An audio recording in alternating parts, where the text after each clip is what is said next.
उत्तराखंड विधानसभा चुनाव के लिए हर पार्टी अपने उम्मीदवारों की घोषणा कर रही है। वहीं विधानसभा चुनाव को लेकर बीजेपी ने भी दूसरी लिस्ट जारी कर दी है। उत्तराखंड के लिए बीजेपी की दूसरी लिस्ट में 9 प्रत्याशियों के नामों का ऐलान किया गया है। उत्तराखंड के लिए बीजेपी उम्मीदवारों की दूसरी लिस्ट में पूर्व मुख्यमंत्री बीसी खंडूरी की बेटी रितु भूषण खंडूरी का नाम शामिल है, जिन्हें कोटद्वार सीट से टिकट दिया गया है। इस सूची के बाद में अब बीजेपी ने डोईवाला और टिहरी सीट को छोड़कर बाकी सभी सीटों पर अपने उम्मीदवारों के नामों का ऐलान कर दिया है। इससे पहले बीजेपी ने उत्तराखंड चुनाव के लिए 59 सीटों पर अपने उम्मीदवारों की पहली सूची जारी कर दी थी। मौजूदा मुख्यमंत्री पुष्कर सिंह धामी को एक बार फिर खटीमा से, जबकि प्रदेश अध्यक्ष मदन कौशिक को हरिद्वार विधानसभा सीट से चुनावी मैदान में उतारा गया है।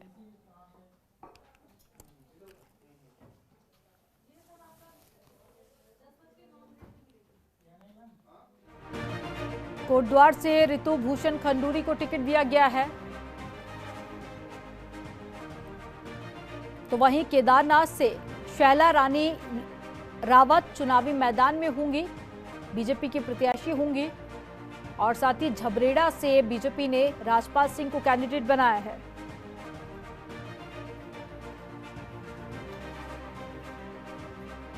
तो पिरन कलियार से मुनीश सैनी बीजेपी की टिकट से चुनाव लड़ेंगे और रानीखेत से प्रमोद नैनवाल प्रत्याशी घोषित किए गए हैं। और जागेश्वर से मोहन सिंह मेहरा बीजेपी के प्रत्याशी घोषित किए गए हैं, बीजेपी की तरफ से विधानसभा चुनाव लड़ेंगे। और लालकुआ से मोहन सिंह बिष्ट को उम्मीदवार बनाया गया है। तो वहीं लालकुआ से मोहन चुनाव लड़ेंगे और हल्द्वानी से जोगेंद्र रौतेला चुनावी क्षेत्र में होंगे। रुद्रपुर की बात की जाए तो शिव अरोड़ा को कैंडिडेट बनाया गया है। ज्यादा जानकारी के साथ में संवाददाता अजय जुड़े हुए हैं। अजय, बीजेपी ने उत्तराखंड विधानसभा चुनाव के लिए दूसरी लिस्ट भी जारी कर दी है और इन प्रत्याशियों के नामों को देखा जाए तो क्या कुछ समीकरण क्या सटीक बैठते हैं? क्योंकि जो उत्तराखंड के विधानसभा चुनाव है वो जाति समीकरण के अलावा भी देखे जाते हैं, क्योंकि उत्तराखंड में अपने कई सारे मुद्दे हैं। तो ऐसे में ये नाम कितने ज्यादा कारगर साबित हो सकते हैं बीजेपी के लिए?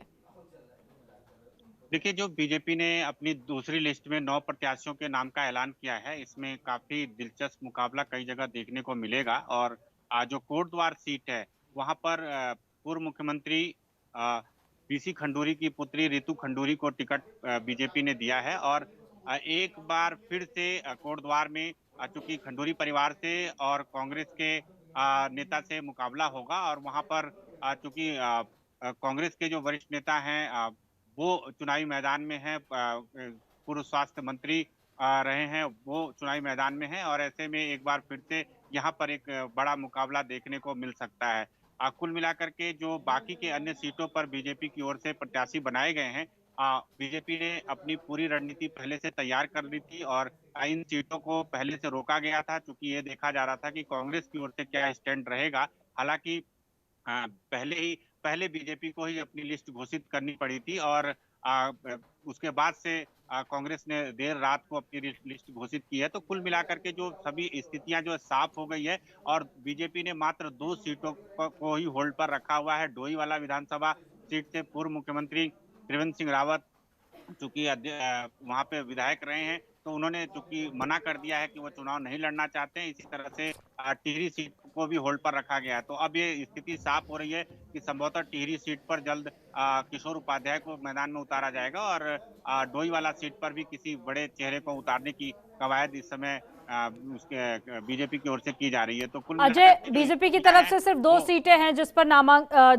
नामों का ऐलान होना बाकी है, और उन नामों को लेकर भी लगभग स्थिति स्पष्ट है कि वो कौन से नाम होंगे जो घोषित किए जाएंगे।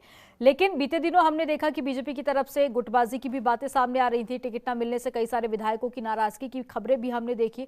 तो अब जब लिस्ट सामने आ चुकी है, लगभग अब जो नाम है वो साफ हो चुके हैं, तो क्या ऐसे में विधायकों की नाराजगी भी देखी जा रही है जिनके टिकट अब कटे हैं?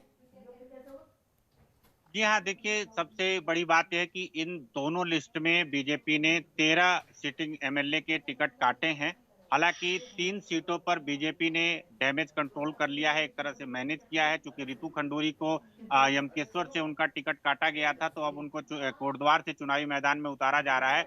इसी तरह से चूंकि 2 और प्रणव चैंपियन का टिकट काटा गया था, तो उनकी जगह पर उनकी पत्नी को टिकट दिया गया है। काशीपुर से विधायक का टिकट काट करके उनके पुत्र को टिकट दिया गया है। लेकिन 10 सीटें ऐसी जरूर हैं जहां पर उनके परिजन को टिकट नहीं दिया है, या बाकी उनके किसी समर्थक को टिकट नहीं दिया गया है। तो जाहिर है कि उन सीटों पर इस समय विरोध के स्वर सामने देखने को मिल रहे हैं। और ये 2 सीटें जहां पर अभी पेंडिंग पड़ी हुई है, वहां पर भी क्योंकि टिहरी से अगर टिकट काटा जाएगा तो जाहिर है एक संख्या और बढ़ जाएगी। और अगर त्रिवेंद्र सिंह रावत चुनाव मैदान में नहीं उतरेंगे तो एक टिकट उनका भी काटा ही समझा जाएगा। तो 15 ऐसी सीटें होंगी जिसपे बीजेपी ने चेहरे बदले हैं। और कुल मिलाकर के बाकी अन्य सीटों पर जहां दावेदार पहले से रहे हैं, वहां पर भी कई लोगों के टिकट काटे गए हैं। बताया गया था कि आप तैयारी करिए और हम आपके टिकट को कंफर्म करेंगे, लेकिन जब उनका टिकट कंफर्म नहीं हुआ है तो उनके अंदर नाराजगी सामने आ रही है।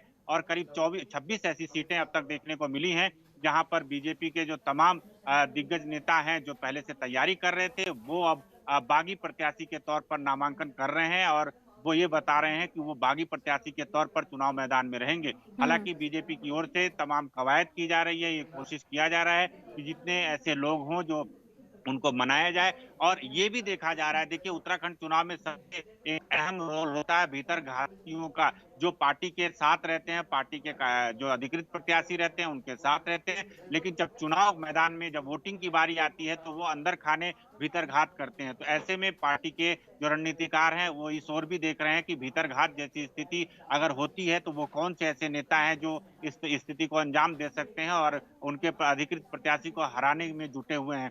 तो ऐसे में जो पार्टी के रणनीतिकार हैं उनका मुख्य फोकस इस ओर भी है, इस दिशा की ओर भी है। हालांकि प्रयास पूरा ये किया जा रहा है कि पार्टी का जो 60+ का जो नारा दिया गया है, उस नारे को कैसे साकार किया जाए। अजय, आप बने रहिएगा, आगे भी खबरों पर आपसे अपडेट लेंगे। खबरों के निष्पक्ष विश्लेषण के लिए सब्सक्राइब करें Janatantra TV and press the bell icon. Never miss any update.